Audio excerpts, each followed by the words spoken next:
Yo, what's up guys? Old Sentinel here, and in today's video, first video 2020, hope you guys are having a great new year. And in today's video, I'm going to be discussing some new stuff coming up on the layout in the next week or two. So soon, you already know the 2102, you've seen this on the channel since January of 2019. And if you've known anything about this engine, I really, really love this engine. However, it comes with one disadvantage. It cannot drive. And that is because I have not yet got it fixed yet. And when I thought it was the motor, no, I was wrong. It was the gears. And now they don't make the gears anymore. So the whole gearbox, the box that holds the motor and the gears itself, is legit damaged. So I have to get a new one, and instead of getting a new gearbox, I have to get a whole new lower chassis, which is basically the whole drivetrain down here. This all has to get replaced. And I really did not want to have to pay for that, but apparently I'm going to have to, along with the price of more parts I have to pay for, such as a smoke unit for the GS4, a new shell for the DD40, because the shell on the DD40, legit, if you follow me on Instagram, you would have seen what happened with. Because if you know anything about couplers on HO trains, let me show you guys something. Let me show you something. Now, I do have the shell on the DD40 off because I have to get a new one because the shell is legit destroyed. If you know anything about couplers, yeah, it's not because of the easy make coupler, it's because of the freaking metal magnetic glat hand. Yeah, I've learned my lesson with these. Every time I get a train or a coupler, I'm cutting these off. Don't keep these glad hands because they always get caught in your switches. Every time. It's not even that it's an easy make coupler. I never have a problem with them. Ever. The only time I have a problem with them is if it's my fault by touching the spring that keeps the coupler closed, and yeah, like, it makes the coupler work. Just don't touch the spring, you'll be fine. There's a plane going over my house again. Anyway, what's it called? Yeah, so I gotta get the 2102 fixed. I gotta get my other mogul fixed, and I gotta repair my DD40, which is just getting a new shell and a new rear coupler, which shouldn't be too bad. Like I said, the DD40 never had an operational issue, and then I don't think it ever will. Knowing my luck with diesels, they always stay up to date. They always stay in good shape. They never have mechanical issues. That's the one thing I can praise about them. However, steam engines, I don't really have too many mechanical issues with them. It depends what it is. If it's a really old engine like the 2102, because they haven't released this thing. I think they were discontinued in 2012. But yeah, I don't really remember for sure, but I know this thing was being sold around 2010. But I'm still sad that this thing has been sitting on my track, idled for legit almost a whole year, and it hasn't ran since. Like my other mogul that was driven off my track by a friend of mine by accident, which is fine. I'm not really too mad because the part is only $8. However, the problem with that is that the part's not in stock, so that irritates me even more. And yeah, so I have to fix that. That mogul's just sitting on the shelf. The DD40 is about to go on the repair shelf in a second. We're on the service track, and yeah. But GS4, I'm gonna get another one, and a big boy this Wednesday. I'm ordering the big boy Wednesday. Another GS4 number 4446 is gonna come probably, and yeah, I already have a 4449, but you know me, I mostly like Steam era, and I do want those F7s, but I kind of want to just get another GS4 because I really like that class of 484. That's my favorite northern type. That's my favorite class of northerns. So another 484 GS4 will be on the way. Since they sold out the 64, I'll just get another GS4, which is fine as well. I thought the stanchion popped out. No, that's just how it's supposed to be. Okay, but yeah. I also changed my tracker, by the way. If you noticed, you might be realizing, hey, that's not the way old Sentinel's track is. And you're right. I'm going to show you what it looks like now. Okay, so we're standing up with the camera now, and as you can tell, Here's my track now. So hold on, let me turn the monitors on again. Okay, so here's the track now. This is what it looks like now. Looks way better and looks what and is much cleaner than what the old ones used to look like this. It's much cleaner. It runs smoother. The track goes behind this LG monitor, and it goes behind this planner monitor right here. Track goes up there. This goes up a 2.3% grade, and goes up there, up that 0.7%, and then it goes up there, around there, of a 2%, not a 2%, 5%. And then it comes back down here, down this, I think it's like a 0.7. I don't remember for sure. And then here we are now. So, yeah. And then the train, a little freight train over there. I don't really have that many freight cars. I do need to hurry up and cut these magnetic glad hands off, because these are really pissing me off. Because that's legit what destroyed the shell on the DD40. Because if you want to know what happened, basically, this train where the GS4 sitting was right there. And the couple on the DD40, it's nice. It does fit in the NMRA standards for the coupler height. However, the magnetic glad hand is what killed it. Basically, what happened was it was reversing to collect the train over there where that boxcar's sitting. Instead of that freight train there, it was these little flat cars. So it was reversing to collect those because I needed to move them onto this service track where the consolidation's sitting. And so the magnetic glad hand decided to, let's spark the train and make the train decide to shut off and just have 0 voltage. And then decide to legit shock the train. The train motor just did that. Because when you have a short on DCC systems, some engines will tend to, if they lose power and if they do short, they will not get communication to the circuits. So like the board was not telling the train what to do whatsoever. And so the train legit just shot itself, and then it ended up just derailing, coming off the track and falling on its shell. Nose first, well, not nose first, rear coupler first. Then it destroyed the sandbox that got ripped off as well, along with the rear handrails, and also destroyed the front coupler. Not the front coupler, but the bar that was keep the front coupler, because the Bachmann DD40 has a little coupler slot. But yeah, all that got destroyed. I'm really mad now, because now, not only do I have to pay for a new drivetrain for this, not only do I have to pay for a new headlight too, not also do I still have to wait for them to get more parts for the Moguls connection port back in stock. Not only that, I have to buy a whole new shell that's $40. And now that's annoying, because now I get a new shell. Yeah, it's granted, new shell, yay, finally. Because I get my number boards back. And then I get a new shell, the same detail again. But not only that, then I get a spare freaking headlight, which I don't even know what I'm going to do with that. Might use that as a Mars light somehow. I don't know. I might figure something out with that, though. I don't know. Since I get a new shell, and since it comes with the lights already, I might as well use those extra lights for something. I don't know what, but we'll figure out something. Maybe because I don't know yet. We'll see. I don't know. Probably the programming or something like that. I don't know.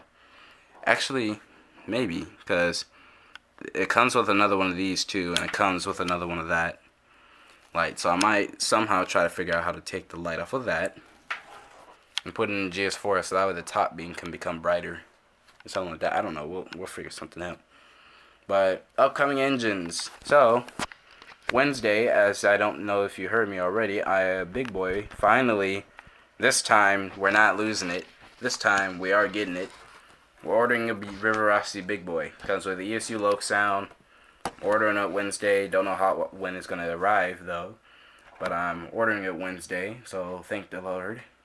Finally can order that. And then the other GS4, 4446, I'm going to have to order that like 2 weeks later, because I'm going to a train show on the 18th. So we'll see what's there. See what's there I want. See what's there I can afford after I pay the Big Boy off this coming Wednesday. And yeah, And also, again, video, I might turn into CD again because I surprisingly made videos while I could without, um, with the time I had. So I have videos made, and I will be doing some GoPro rides. As you can tell, I did get a GoPro. So, got a GoPro here. It is going to get mounted to one of those flat cars. It's not going to get mounted to that specific one. I'm going to buy another one.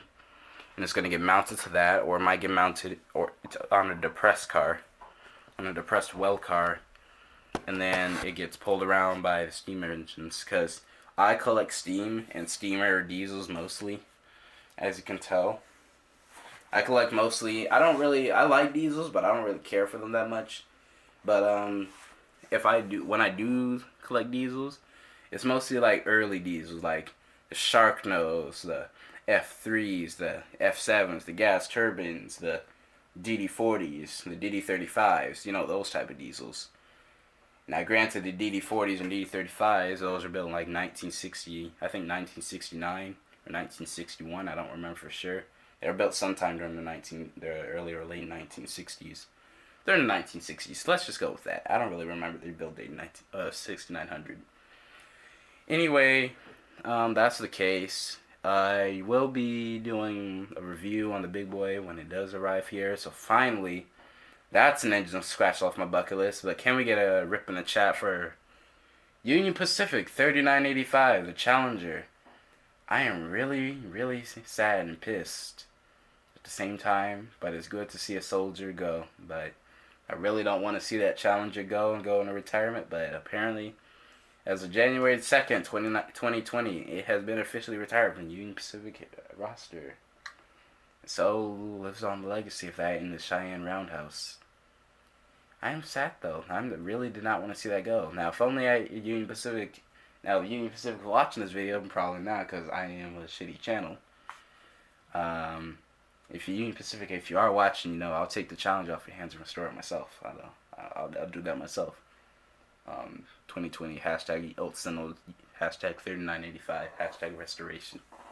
I don't know, but if that ever did happen, I would actually try that. I would actually be out at a rail yard in a shed, working on that thing for like a good, maybe, I don't know how long it takes to overhaul a steam engine. But I will do that if that's the task. I'll even do it by myself if I have to. But I don't know. I just really want that engine to be running still. But there's a lot of engines in this country I still want to see running. I still want to see 4460 running.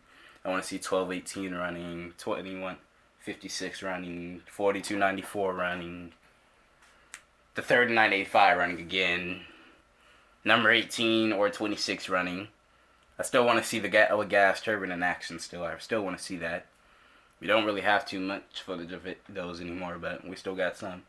And surprisingly, an engine that is broke on my track, but it's not the same broke number. 6936, the DD40X. I haven't seen that thing out in a really, really long time. Is it retired? I don't know. Somebody let me know. Post it in the comment section if you know anything about the 6936. I just know about the Challenger. I know that's retired now. And probably due to money. I can understand that those things are expensive. I don't know, but any articulated steam engine you see, respect them. Even if you don't like the look of them. Like I had the Mallet, the 1309 Mallet. I don't really care for the look of it.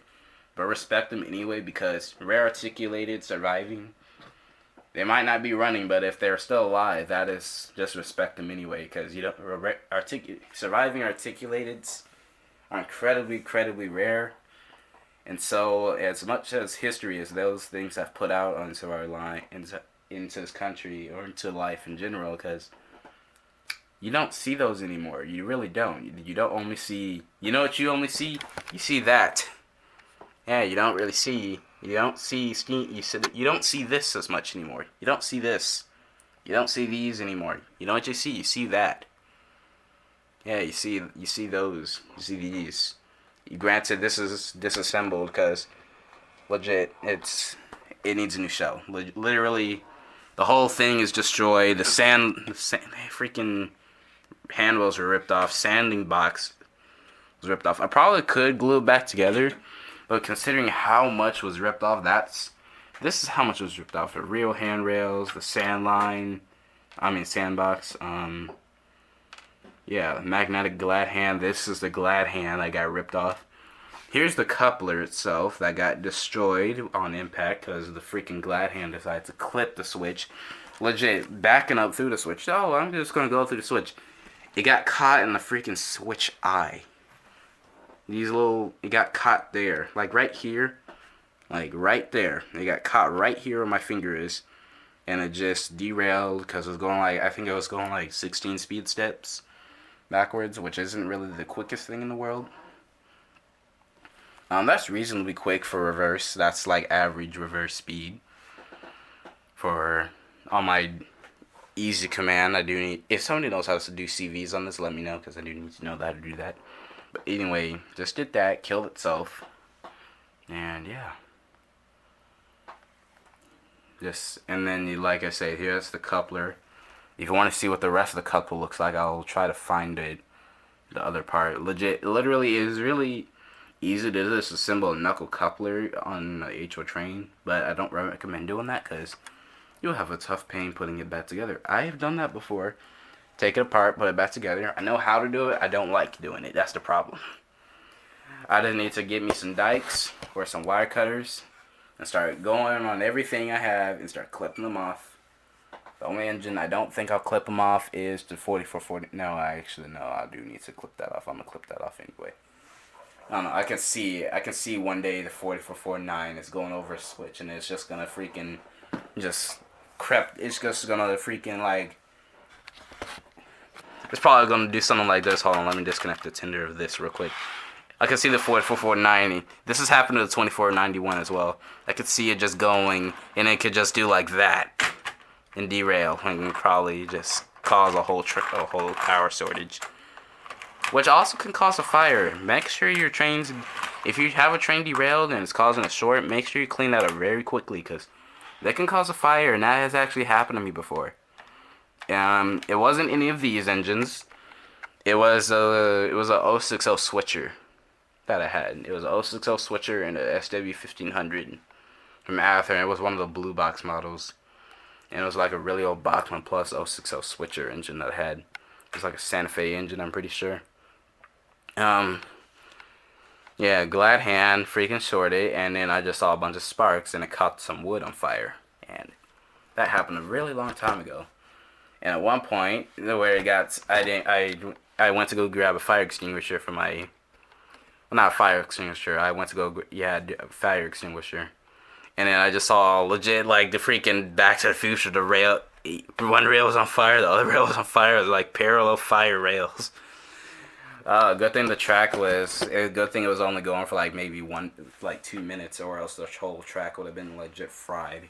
But luckily, it was able to be saved. If running wasn't a thing, good thing. Good thing I was able to run to grab a fire extinguisher before it. Yeah. That would have been bad, and that would have probably been a bunch of insurance money. And a bunch of money lost and other stuff. Either way, I think that's going to be it for this video. Maybe just a little update video of what's coming, what's not coming, what's being discontinued, what's being fixed, what's pissing me off, and what pissed me off about this hobby a little bit. Yeah. And I don't even know what these magnetic glad hands are for. I think they're for switches, but I don't see what the point of that, of using them for switches is, if you can just wire a switch up to the freaking DCC system. I don't know, I rarely don't see anybody use magnetic glad hands on. I've even seen it on YouTube. I have never seen anybody use them because everything I see about magnetic glad hands, it's like, oh, I'm just gonna cut them off because they get stuck on my freaking switches. Yeah, I don't blame them. They really do. The only engine they have me got stuck in was the GS4 yet, the Moguls yet, and I think it was it was something else. I forgot what it was. I don't know. We'll figure it out later. But yeah, I'm gonna head out. I'm gonna go edit this now, and I'm gonna See you guys. This video should be live by... What time is it now? It's 5:12. Should be live before 6. So, I'll see you guys later. Have a good day. Enjoy your new year. Happy 2020. And Kappa, this is not for kids, man. This costs money. Kids don't have that much money. This is expensive. Nah, I'm just kidding. Some kids have money, but still. Most kids, they don't have. They're not paying legit $200 freaking dollars for a steam engine. For a freaking expensive toy. Unless they're smart. Which most kids are now. Alright, I'm gonna head out. I'll see you guys later. Peace. And Kappa, don't be...